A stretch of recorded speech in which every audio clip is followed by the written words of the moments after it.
はい。ということで、前回に引き続き、ページの中身を作成していきたいと思います。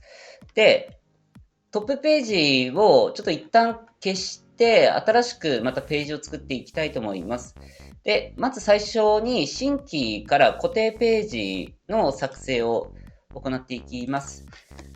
で、前回同様に新しくページを作りますと。で、まずトップページのタイトルを入れて、そうですね、一旦ちょっと空の状態で公開をしておきたいと思います。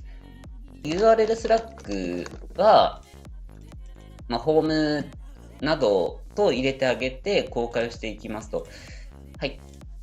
で、これで空の状態でホームができました。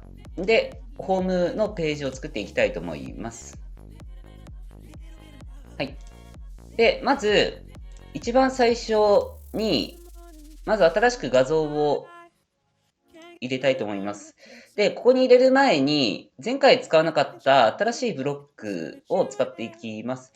このパターンというところに切り替えてあげると、いろんな種類のブロックが作れるんですが、この中の、このヘッダーのところをですね、パターンのヘッダーに画像、プルダウン、選択を合わせてあげると、見出しを含むヘッダーを作ることができますと。で、このヘッダー画像を選択してあげたら、置換の部分からメディアライブラリを開くを選択します。はい。で、画像を1枚アップロードしますと。はい。そうすると、このような感じで画像が変わっていきます。で、画像の幅を全幅にしてあげて、で、この最初から設定されている文字を消しますと。で、ここに文字を入れていきますと。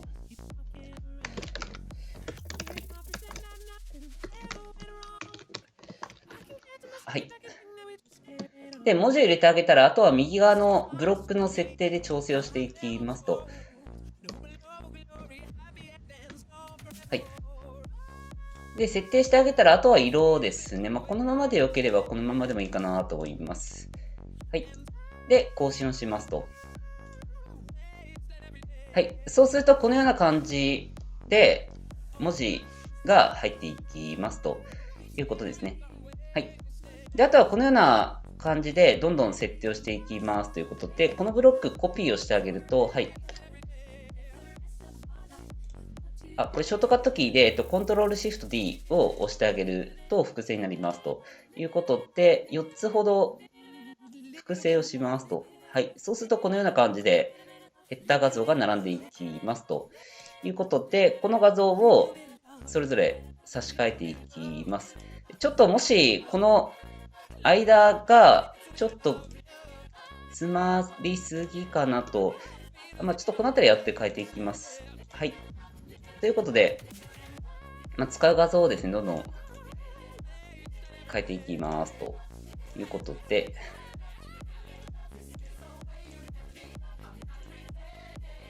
はい。で、このような感じで順番に変えていきますと、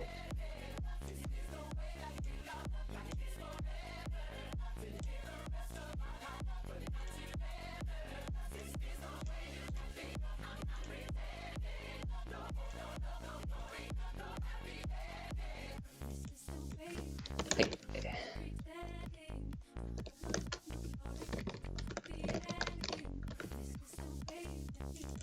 はい。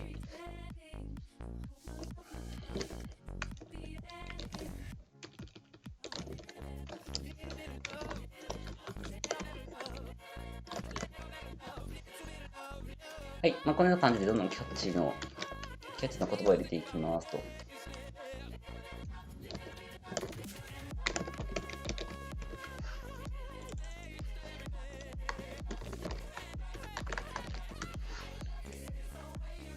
はい。あとは更新して確認をしますということで、はい。このような感じでどんどん画像を入れていくと、こうやってページのヘッダーに、ページのヘッダーというか、ページの中ですね、に画像が入っていきますということですね。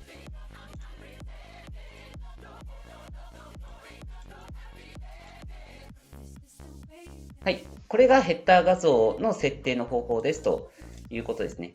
はい。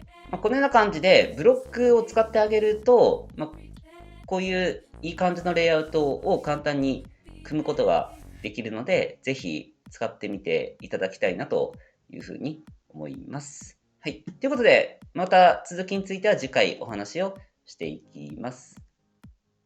ご参考いただければと思います。